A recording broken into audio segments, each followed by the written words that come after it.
Prime Minister Mark Carney and Alberta Premier Danielle Smith finalize and sign a historic energy agreement, beginning to rewrite the federal-provincial relationship and setting a plan to deem a potential pipeline a project of national interest. I think what it's going to do, especially with the removal of the emissions cap on Alberta, as well as the removal of the net zero power regs, I think it's going to unleash an incredible amount of investment and allow us to work together. This is Canada working. This is cooperative federalism. This is Canada building with Alberta, building with Canada, building for today, but building very much for the future. This deal scraps or scales back some key environmental policies that Alberta has long fought against, and it was that rollback that prompted Steven Guilbeault to resign from cabinet today. In a statement, Gilbo says he understands the federal government's effort to unite the country in the face of a changing relationship with the United States. But he wrote that despite this difficult economic context, I remain one of those for whom environmental issues must remain front and center. This is why I strongly oppose the memorandum of understanding between the federal government and the government of Alberta. We've got a lot to talk about with the Power Panel tonight. Shachi Kurl is the president of the Angus Reid Institute.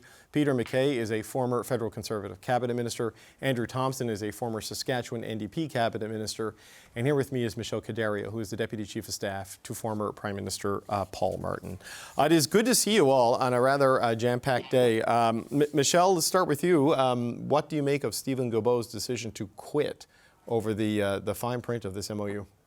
Well, you know, he was very clear in his statement, and I give him credit for that. He has decided that staying in cabinet is not for him. But at the same time, he's being very supportive and kind of understanding of what the Prime Minister is trying to do in terms of putting the economy first and in terms of kind of continuing on in terms of a path of trying to rejig our economy to be able to actually be more competitive and to preserve the standard of living that we have. You know, he's not the first to resign, and he is staying in the caucus, and I think that that's really significant. You know, he's not leaving in a huff. He didn't go out with guns a-blazing or anything negative to say about the Prime Minister. This was a policy decision, you know, kind of like what Michael Chong did, you know, years ago that Peter probably remembers. And, you know, Michael remains a member of their caucus to this day. So, you know, these things happen. It's probably not the best day for the Prime Minister, for sure. He would rather the clean story be about the deal that he signed with Alberta. But you know, everyone has to kind of make the decision of what they can live with and what they can't. And for Gilbo, he did a thing that he thought was honourable and still supportive of the Prime Minister. Peter MacKay, I believe you were there when Michael Chong did the resignation, I believe, over the recognition of the Quebec nation, was the issue, if I'm remembering correctly. Is this like that, or is this something different? I think it's quite different, and I don't want to be uncharitable, but this has been really the sole issue that brought Gilbo to Parliament in the first place. I don't suspect that he'll stick around. I mean, maybe he'll go back and run with the PQ, who knows, but I think he fundamentally has been backing away from his role in government and was shuffled, as you'll recall, ever since the previous Prime Minister packed it in. So, you know, this will give him more time to chain himself to a tree or scale a building or damage something and get arrested, who knows. This is something that is fundamental to his beliefs, and he's not going to, I can't imagine him sticking around and in any way lending any support to this government if it continues on this path. Right. Well, look, I can't imagine the now former Minister of Heritage and Identity running for the Separatist Parti Québécois. And Andrew, like, this has been his life work, and he built a lot of the policies that are now being rolled back. There are carve-outs for Alberta here that other provinces do not have. They are now asking for those or equivalencies. So you can see why he would be frustrated with this path. I mean, what do you make of the political damage this could do to the government to lose someone like this with their base and their caucus?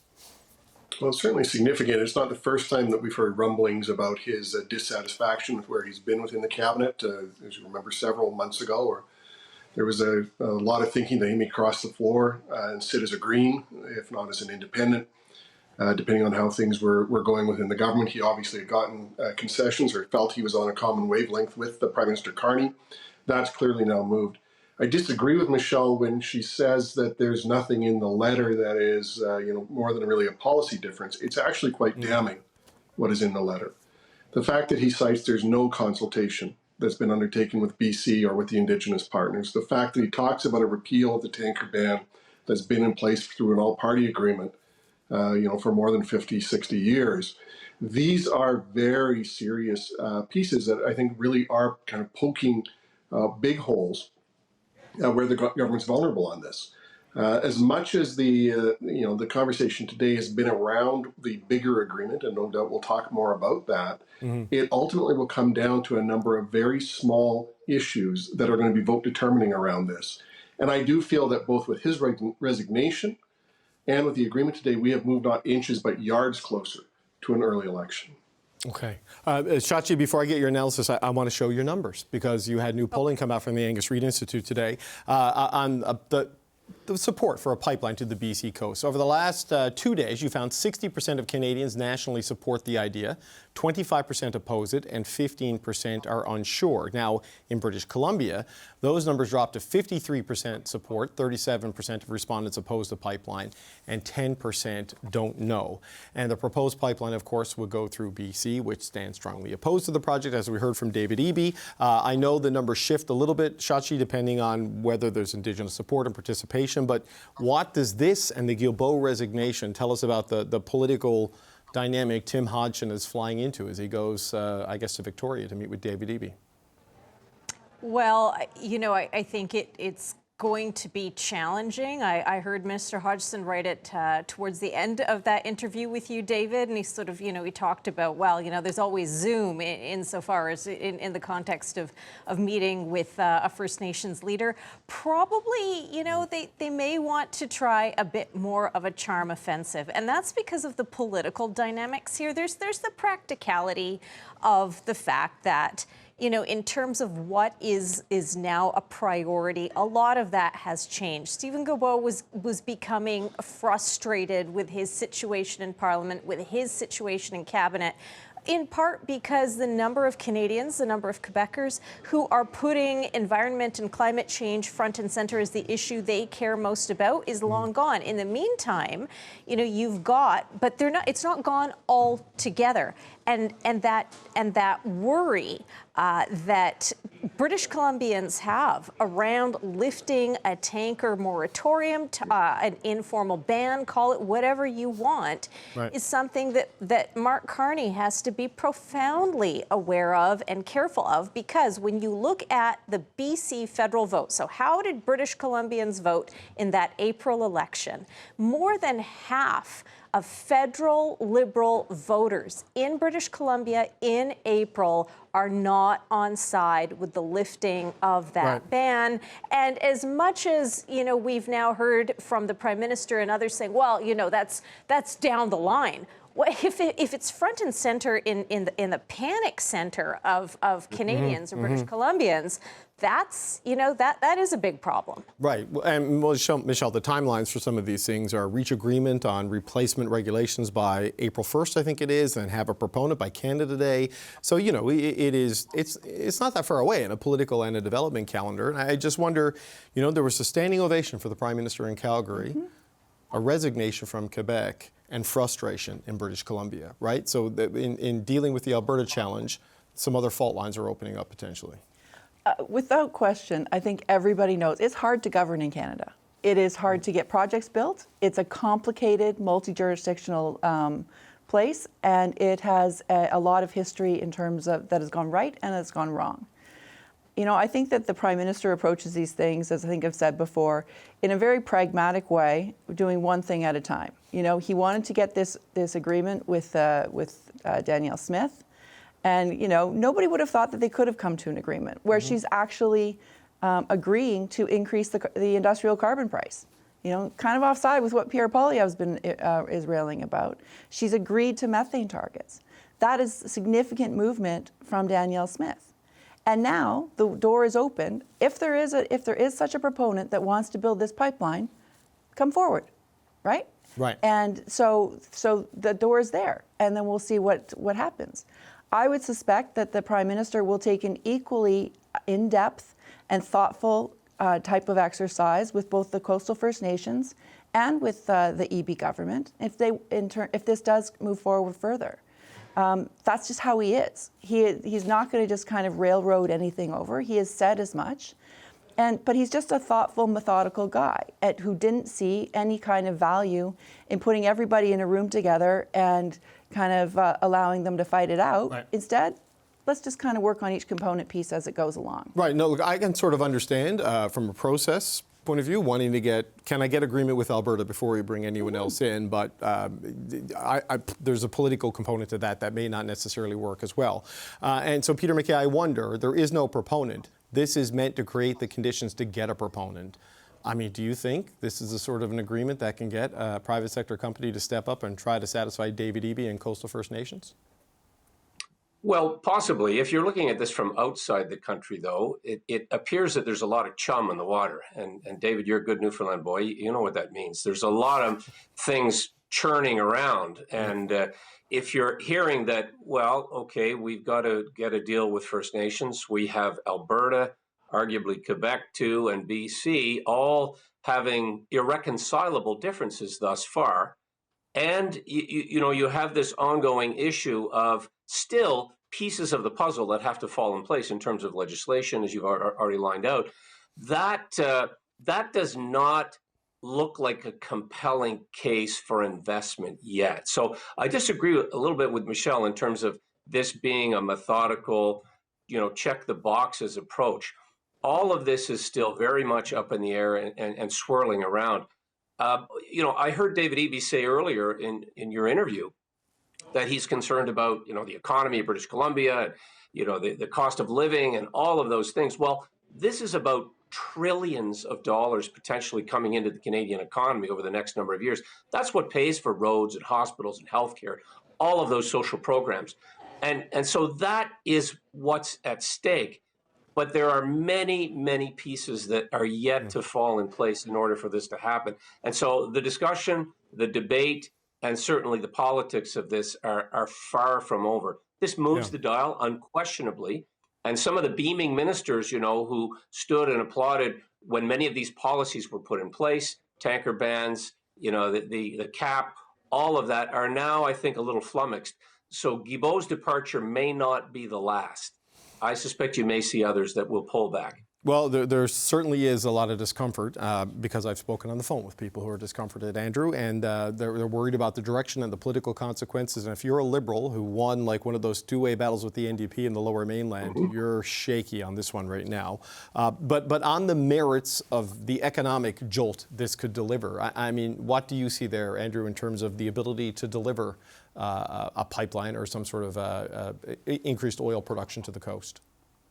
I thought David Eby did a good job kind of threading the needle on this, obviously identifying the importance of, maintaining Canada's energy security, looking for the industrial benefits that would come from that, but at the same time making sure there's balance in it.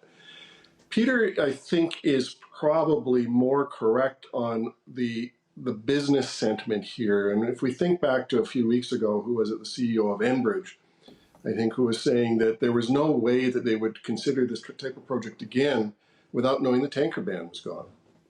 So the idea that somehow this has been kicked down the road by this agreement, I think, is just absolutely not going to be the case. You're going to have business clamoring for a very clear sign from the federal government that it's gone.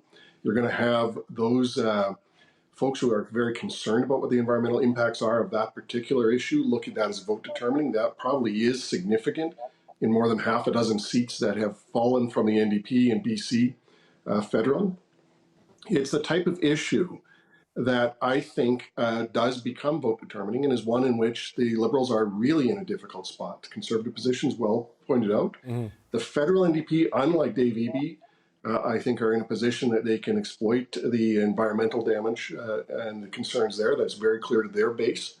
And I think that as they are looking at all the things that have happened over the last several months, the refusal of the Carney government to grant them party status, the refusal to negotiate on the budget. This is a federal party that doesn't feel it owes Mark Carney very much of anything. If they can get 6 seats back in BC, surely that's worth looking at forcing an election in the spring. Yeah, I don't know if the Carney government could unilaterally grant them party status. I think that needs to be an all-party kind of thing, but I take your point. They didn't get support for their request, right? So there's no favors owed.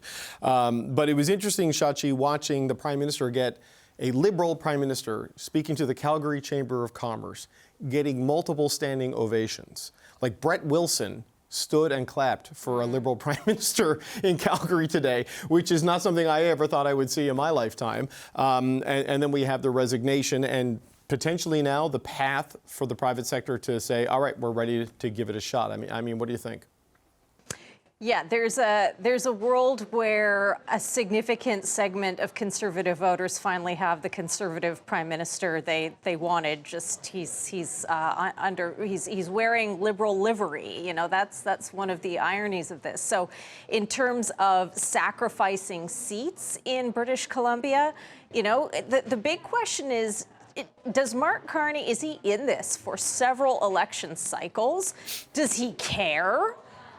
Does he want to just get these things set up and done and then dust his hands and walk away and say, hey, I was a great prime minister and look at all the things I got done on my watch? I mean, there is a question around how much he actually cares about the politics of this. David Eby cares about the politics of this because he is pretty vulnerable in British Columbia at the moment. And when 2/3 of your own base are saying, oh, hell no, on this pipeline, that is a perfect political issue for him to rile up his base, to get his base back on side and hold them back on side at a time when they're not very happy with the government on cost of living issues, on access to health care, and all of the other bread and butter issues that we're talking about. The other unknown factor here is the extent to which those coastal Indigenous communities you know, we've heard from those who have said, this is never going to happen. We outright reject this. What we need to also understand is whether there is any world at a time when a lot of those communities are building their own LNG projects, are partaking in ownership on LNG projects and doing very, very well and have enough subscribed projects to employ their communities with and take the benefits from, to say, you know what? Is there any world where even with an ownership structure, this is something we need? And that is going to be the toughest sell for whomever the proponent is, whomever Mark Carney is having to deal with. It's like, do we even need this? And I think that is, at this stage, the unanswered question. You're always going to have the opponents, but for those who are maybe on the fence, they're going to also calculate this through the lens of, can we live without this? And what's the generational benefit versus the potential for environmental risk? So Michelle, you worked for a Liberal Prime Minister and you worked for a British Columbia Premier. I did. So what do they need to do when they go to British Columbia to calm down people who aren't taking Tim Hodgson's advice and taking a breath just yet? I don't think it's about calming people down. I think it's about actually addressing the significant issues that British Columbia has. You know, we famously brought forward 5 conditions when we were talking about bringing for Northern Gateway, right? Bringing oil to the coast. Yeah, exactly. right. And you know, very much one of them was wanting BC to have some economic benefit to that. But primary was making sure that there was a strong coastal response. It actually got the Prime Minister Harper to increase the amount of money that he was putting into the Coast Guard, and they worked very cooperatively with us. I do have to say that, and it was about you know, working with First Nations. So you know, there are paths to success. You have to meet people where they are, and so you know, there's no guarantees, but you're certainly going to fail if you don't try. And I think that the Prime Minister is going about this in a way that he wants to get something done for Canada. And quite frankly, the country doesn't have the luxury of just passing on potentially trillions of dollars of assets that we hold and not actually exploring them. That's not where we are today. The world has fundamentally changed. And if 53% of British Columbians are open to it, which you know, I think Shashi last week was talking about the change in perspective that actually represents, then you know, that's before the dialogue has even taken place. That's before any kind of conditions or any kind of certainty or any kind of actual discussion and dialogue is there. And so I believe that there could be a path. I truly do, and I certainly believe that it's worthwhile exploring that.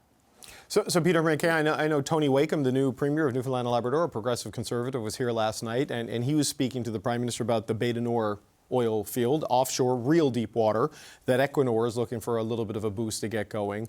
Also controversial with people focused on the greenhouse gas emissions reduction, but putting into that argument that Tim Hodgson said things have changed because of the U.S. I mean, is that a strong enough argument for people to buy? Because who knows where America will be in 3 years? Is it enough to get this done? I think there's a fear factor for sure, and there is a way forward, as Michelle just outlined. But the devil is very much in the detail, to mix metaphors here. I think there's a renewed hope in the energy sector writ large across the country, starting from Newfoundland and Labrador right to BC. There are people who are very excited about this. We have heard the legal arguments that have been laid out. Section 9210A makes it very clear that if the Prime Minister wants to pull the trigger on this, he put a bill in Parliament himself that enables him, but he risks being caught between two stools. He risks dragging this out too long. There is electoral politics here, as has already been pointed out. But people want to believe that this is going to happen. There's a bit of Stockholm syndrome, I think, in Alberta, and so that's why they're standing and applauding. They so want to believe this to be true, as do members of the military when it comes to the massive investments.